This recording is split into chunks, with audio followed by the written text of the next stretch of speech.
मेरे प्रिय कैडेट्स, आप सभी को मेरा नमस्कार। आज हम ऑनलाइन के ज़रिए 7वीं कक्षा से संबंधित जो है पहला अध्याय का अध्ययन करने जा रहे हैं। इस कविता का विषय है आधुनिक हिंदी कविता। इस कविता का शीर्षक है पढ़ना है जी पढ़ना है और इस कविता के कवि हैं चंद्रपाल सिंह यादव मयंक। और इस कविता को पढ़ने से पहले हम कवि परिचय के बारे में जानेंगे। कवि परिचय इस प्रकार है। चंद्रपाल सिंह यादव मयंक आधुनिक हिंदी साहित्य के विख्यात कवि हैं। जैसे आपको पता होगा, हिंदी साहित्य को 4 कालखंडों में बांटा गया है। पहला है आदिकाल, दूसरा है भक्ति काल, तीसरा है रीतिकाल और चौथा है आधुनिक काल। तो आधुनिक काल जो है 1900 से अब तक जो रचा गया साहित्य है वह हिंदी का आधुनिक हिंदी साहित्य के अंतर्गत आता है। तो चंद्रपाल सिंह यादव मयंक जो हैं आधुनिक हिंदी साहित्य के एक विख्यात कवि हैं और इनका जन्म 1 नवंबर 1925 को उत्तर प्रदेश के कानपुर में हुआ था। इनका जन्म कब हुआ है? 1 नवंबर 1925 को कानपुर, जो उत्तर प्रदेश के राज्य में आता है। इन्होंने कई बाल गीतों की रचना की है। इन्होंने क्या की है? बहुत सारे बाल गीतों की रचना की है, क्योंकि इनका पूरा ध्यान जो है बाल गीतों की ओर रहा है। तो इनके प्रमुख बाल गीत हैं, इनके कुछ प्रमुख बाल गीत हैं। उसमें पहला है स्कूल खुल गए। देखिए, बच्चों के लिए ही रचे हुए कविताएं हैं। पहला है स्कूल खुल गए, खा लो आम। जैसे इस शीर्षक से आपको पता चलता है कि खा लो आम बच्चों के लिए बहुत ही प्रिय, जो छुट्टियों के दिनों में, जो गर्मी की छुट्टियों के दिनों में आम का जो मौसम होता है आम खाने के, जो उस समय खा लो आम ये बच्चों को बहुत ही प्रिय होता है। तो उस आम के शीर्षक से एक कविता लिखी गई है। एक रहे हैं एक रहेंगे। उसी प्रकार दीपों की कतार, कतार यानी पंक्ति, यानी दीपों की पंक्तियां, यानी एक के बाद एक। कतार यानी कतार में खड़े रहिए, ऐसे कहते हैं ना, तो पंक्ति, ठीक है। उसके बाद जागृति गीत, जागृति गीत। उसके बाद किसान गीत, किसान के प्रति जो लिखे गए, उनके संबंधित लिखे गए गीतों को किसान गीत कहते हैं। उसके बाद दूध मलाई आदि इनके प्रमुख बाल गीत हैं। और मयंक ये कवि चंद्रपाल यादव का काव्य नाम है। काव्य नाम यानी जैसे आप देख सकते हैं कि निराला, ये सूर्यकांत त्रिपाठी जो हैं उनको दिया गया काव्य नाम क्या है? निराला। सूर्यकांत त्रिपाठी निराला कहते हैं। ऐसे इनको भी एक काव्य नाम दिया गया है, उसका नाम है मयंक। इसीलिए इनको पूर्ण नाम में कैसे कहते हैं? चंद्रपाल सिंह यादव मयंक। तो हम अभी इस कविता के कवि का परिचय देख लिया। अब हम इनके द्वारा रचित कविता का आपको किस प्रकार उनका जो है इस कविता से क्या ज्ञान मिलेगा उसके बारे में हम अब देखेंगे। इस कविता की पहली पंक्ति इस प्रकार है। उससे पहले इस कविता की हम मूल उद्देश्य के बारे में जानेंगे। इस कविता के द्वारा बच्चे पढ़ाई और मेहनत का महत्व समझते हैं। यानी इस कविता के माध्यम से बच्चे पढ़ाई और मेहनत का जो महत्व है उसे समझेंगे। ठीक है। उसके बाद इस कविता को हमने 3 भागों में बांटा हुआ है। पहला है पढ़ाई का महत्व, दूसरा है गर्मियों की छुट्टी, तीसरा है मेहनत का फल। तो पहली पंक्ति में पढ़ाई का महत्व के बारे में बताया गया है। कवि मयंक जी इस कविता के माध्यम से पाठकों को यह बताना चाहते हैं कि पढ़ाई का महत्व किस प्रकार है, यह इस पंक्ति में बताया गया है। तो कविता इस प्रकार है। पहली पंक्ति, पढ़ना है जी पढ़ना है, हमको ऊपर चढ़ना है, थोड़े दिन की बात और है, जमकर खूब पढ़ेंगे हम, इम्तिहान में ताल ठोक कर कुश्ती खूब लड़ेंगे हम, पास इम्तिहान करना है, पढ़ना है जी पढ़ना है। इस पंक्ति में पहले हम कुछ शब्द के अर्थ जानेंगे। जमकर यानी दृढ़ता से, स्थिर से, और ताल ठोक कर यानी लड़ाई के लिए तैयार होना, इम्तिहान यानी परीक्षा, एग्जाम। ठीक है। तो अब हम कवि के माध्यम से पाठकों को इसका भाव किस प्रकार है। कवि कहते हैं कि पाठकों को पढ़ना है जी पढ़ना है। देखिए, छात्र का धर्म है उसे पढ़कर ग्रहण करना। एक विषय को जब गुरुवरों ने सिखाया जाता है तो उसे आप पढ़ाई करके उसे समझना है।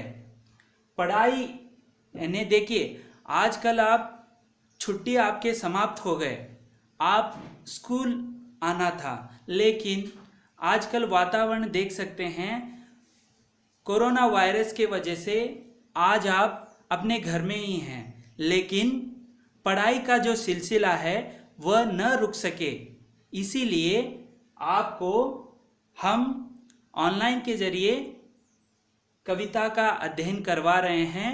तो आपका भी धर्म है, कोई भी चीज़ आपको पढ़ाई से न रोकी जाए, आप घर में बैठकर पढ़ाई ज़रूर करनी है। इसीलिए कवि भी आपको कह रहे हैं कि पढ़ना है जी पढ़ना है, कभी रुकना नहीं है आपको, हमको ऊपर चढ़ना है। यदि आप पढ़ाई करते जाएंगे तो आपको ऊपर चढ़ने का मार्ग मिलेगा। जैसे देखिए, आप गत वर्ष 6ठी कक्षा में पढ़ाई करते थे, एग्ज़ाम परीक्षाओं को लिखकर आप अभी 7वीं कक्षा में उन्नति हासिल की है। उसी प्रकार पढ़ने से ही आपको ऊपर चढ़ने का मार्ग मिलेगा। आगे कवि कहते हैं कि थोड़े दिन की बात और है, जमकर खूब पढ़ेंगे हम।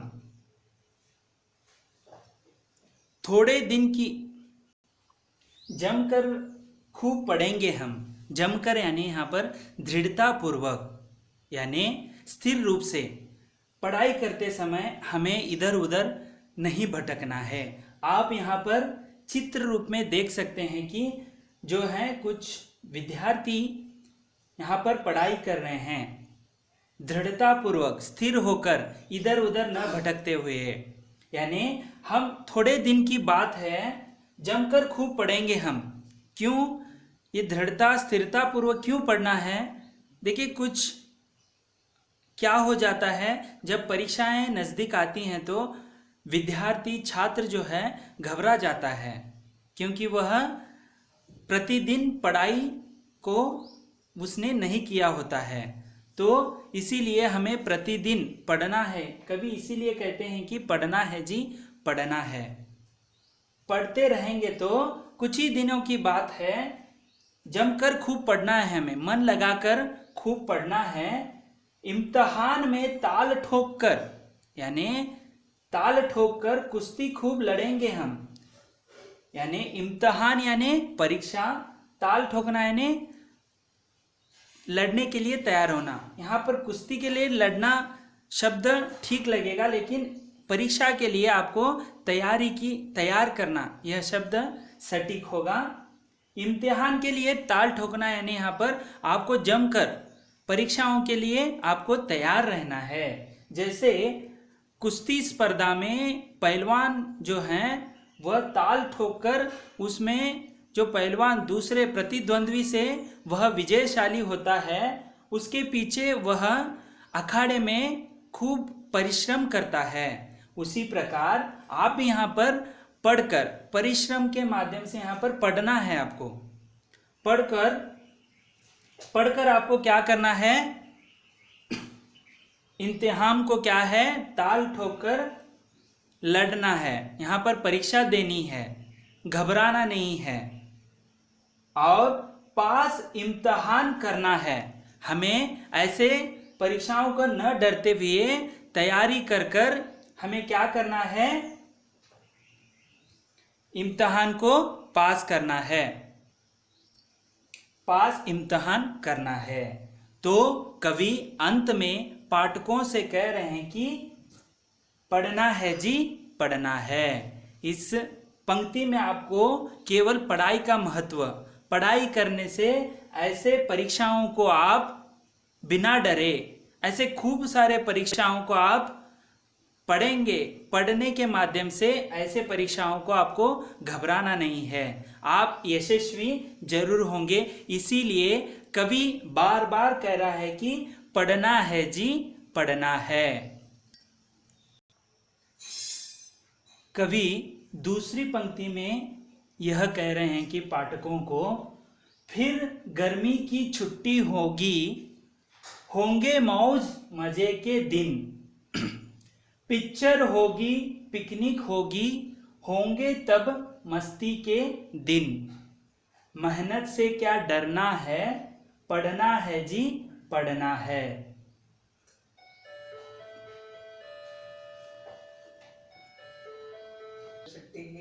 तो जब पढ़ाई करके आप इम्तिहान को पास कर लिया, यानी परीक्षाओं को पास करने के बाद आपको पता है मार्च में आपके वार्षिक परीक्षाएं ली जाती हैं।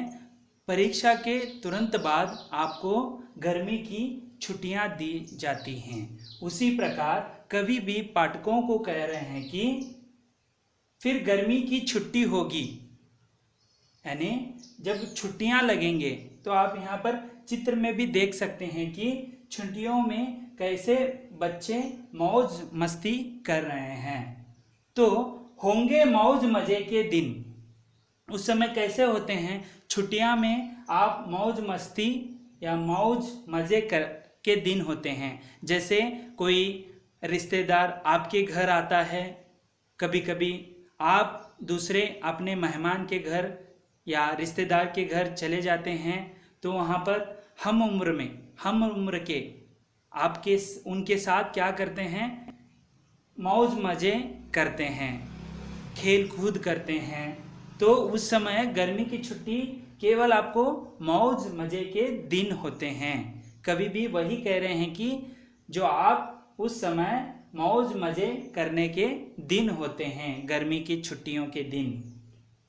उसी के साथ साथ आगे कहते हैं कि पिक्चर होगी। देखिए आजकल तो बच्चे जो हैं अपना बहुत सारा, जैसे परिवार के साथ छुट्टियों में परिवार के साथ आप सिनेमा घर में पिक्चर देखने जा सकते हैं, या टीवी के माध्यम से आप पिक्चर देख सकते हैं, या मोबाइल, आजकल तो मोबाइल हैं उसमें आप पिक्चर देख सकते हैं। तो उस समय छुट्टियों के, गर्मी की छुट्टियों के दिन में आप पिक्चर होगी यानी पिक्चर देखेंगे।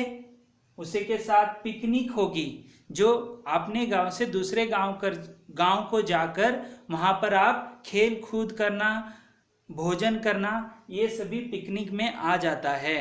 यहाँ पर जो चित्रण है यह एक पिकनिक का ही है। तो वैसे होंगे तब मस्ती के दिन, उस समय आपका कैसा होगा, पूरा ये जो है मस्ती का, मस्ती यानी मौज मजे करना, ठीक है, मस्ती करेंगे। वहाँ पर देखिए बच्चे खेल कूद कर रहे हैं, कोई बॉल से खेल रहा है, फुटबॉल खेल रहे हैं, तो ऐसे आप भी उस समय छुट्टी के दिन में आप भी पिक्चर देखेंगे, कोई पिकनिक पर जाएगा, तो उस समय आपको केवल मस्ती के दिन होंगे, ठीक है, छुट्टी के दिन में। मेहनत से क्या डरना है, आगे कवि पाठकों को कहते हैं कि तो पढ़ना है आपको, मेहनत जो है आपका, केवल मेहनत यहाँ पर शारीरिक नहीं, यहाँ पर आपको पढ़ने की मेहनत बता रहे हैं, परिश्रम, मेहनत यानी परिश्रम। परिश्रम से क्या डरना है, मेहनत से क्या डरना है, आपको पढ़ना है जी, पढ़ना है। जो छात्र धर्म है वो पढ़ते रहना है, उनका मेहनत का मतलब परिश्रम यानी पढ़ने में उनको परिश्रम करना है। तो उससे क्या डरना है आपको, आप सभी को उससे डरना नहीं है। कवि अंत में कहता है कि पढ़ना है जी, पढ़ना है। इस कविता में जो दूसरी पंक्ति में आपको मौज मजे के दिन के जो दिन है उसके बारे में ज्ञात कर रहे हैं, जो है ऐसे आप छुट्टियों में बिताएंगे, ऐसे पिक्चर देखने के, पिकनिक करने के, मौज मजे खेल कूद करने के दिन होंगे। यह कवि जो है आपको इस कविता के दूसरी पंक्ति के द्वारा बता रहे हैं। पहली पंक्ति में आपने पढ़ने का महत्व देखा, दूसरे पंक्ति में गर्मी की छुट्टियों का किस प्रकार आप लाभ उठाएंगे, लाभान्वित होंगे, उसे देखा। तो उसी के भांति जो इस कविता के तीसरी पंक्ति है, पंक्ति इस प्रकार है, पापा मम्मी से लेने हैं फिर तो हमको खूब इनाम, मेहनत करने वालों की तो सदा मदद करते भगवान, जीवन पथ पर बढ़ना है, पढ़ना है जी, पढ़ना है। इस पंक्ति में कवि पाठकों को कह रहे हैं कि यहाँ पर परिश्रम का, मेहनत का फल किस प्रकार होता है। तो आप पढ़ाई कर कर परीक्षाओं को पास करते हैं तो आपको जो है मम्मी पापा यानी जो माता पिता से आपको, उनसे आप बहुत सारा खूब इनाम, खूब यानी बहुत, इनाम यानी पुरस्कार, जो आप उनको, आप यदि कक्षा में अव्वल आते हैं तो उनको बहुत ही, आपके माता पिता को बहुत आनंद होता है, खुशी होती है, तो आपको वह पुरस्कार के रूप में कुछ ना कुछ देते हैं। तो इसीलिए कहते हैं कि पापा मम्मी से लेने हैं फिर तो हमको खूब इनाम, ठीक है, इसके लिए आपको पढ़ना जरूरत है। मेहनत करने वालों की तो सदा मदद करते हैं भगवान। आगे कवि कहते हैं कि मेहनत करने वालों को, परिश्रम करने वालों को सदा मदद कौन करता है, भगवान करता है। मेहनत का फल मीठा होता है, यानी आपको मेहनत करते रहना है, परिश्रम करते रहना है। यहाँ पर आपको हर दिन, प्रतिदिन आपको पढ़ते रहना है। पढ़ने से यानी आप मेहनत करते रहेंगे तो आपको भगवान कभी वह आपको धोखा नहीं देगा, आपकी मदद करेगा। आप मेहनत करते रहना है, आपको जीवन में, विद्यार्थी का धर्म है कि पढ़ते रहना है, तो आपको कहीं ना कहीं भगवान का जो मदद जो है आपको जरूर मिलेगी। मेहनत से कभी डरना नहीं है, ठीक है, मेहनत करते रहना है, आपको पढ़ते रहना ही है। उसी प्रकार जीवन पथ पर बढ़ना है। जीवन जो है ये, आप जो जीवन एक पथ यानी रास्ता, ये जीवन एक रास्ता है, उसके पर आपको आगे बढ़ते ही जाना है। जैसे आप अभी गत वर्ष 6ठी कक्षा में थे, अब इस वर्ष आप 7वीं कक्षा में हैं, अगले साल आप 8वीं कक्षा में जाएंगे। ये जीवन जो है एक पथ है, यानी आपका एक रास्ता है, उसमें आपको आगे बढ़ते रहना है। इसीलिए आपको पढ़ना जो है छोड़ना नहीं है, हर दिन प्रतिदिन आपको क्या करना है, पढ़ते ही रहना है। आखिर में कवि कहते हैं कि पढ़ना है जी पढ़ना है। देखो यहाँ पर आप देख सकते हैं कि माता पिता जब आप पढ़ने के बाद जब आप परीक्षाओं को पास करते हैं, प्रथम श्रेणी में पास करते हैं, तो आपके माता पिता इस तरह बहुत खुश होते हैं, आपको बहुत सारा इनाम पुरस्कार देते हैं। तो आपको ये ध्यान रखना है, मेहनत करने वालों को कभी भी भगवान जो है उनका साथ नहीं छोड़ता, उनको मदद करते रहता है। और ये जीवन एक क्या है, पथ है, और उसके ऊपर आपको बढ़ते रहना है। तो इस कविता के माध्यम से आपको कवि कहना चाह रहे हैं कि आपको पढ़ते ही रहना है, जीवन में आगे बढ़ना है तो पढ़ते ही रखना है, उसे कभी घबराना नहीं है, मेहनत को कभी डरना नहीं है। यदि आप बिना डरे परीक्षाओं को पास कर जब आपको माता पिता से आपको बहुत सारे आपको क्या मिलेगा, जो है इनाम मिलेगा, और मेहनत करने वालों को कभी भगवान उनका हमेशा मदद करता रहता है। तो ये जीवन एक पथ है, रास्ता है, उसके ऊपर आप आगे बढ़ते रहना है, उसके लिए आपको पढ़ना है जी पढ़ना है। इस कविता से जुड़े कुछ शब्दार्थ हैं जो इस प्रकार हैं। जमकर यानी दृढ़ता से या स्थिर होकर, खूब यानी बहुत, इम्तिहान यानी परीक्षा, ताल ठोकना यानी लड़ने के लिए तैयार होना, मस्ती यानी हंसी या मजाक भी कह सकते हैं, मेहनत यानी परिश्रम, इनाम यानी पुरस्कार, मदद यानी सहायता, पथ यानी मार्ग यानी रास्ता। तो इस प्रकार आज हमने चंद्रपाल सिंह यादव मयंक द्वारा रचित पढ़ना है जी पढ़ना है इस कविता का समग्र अध्ययन किया। नमस्ते।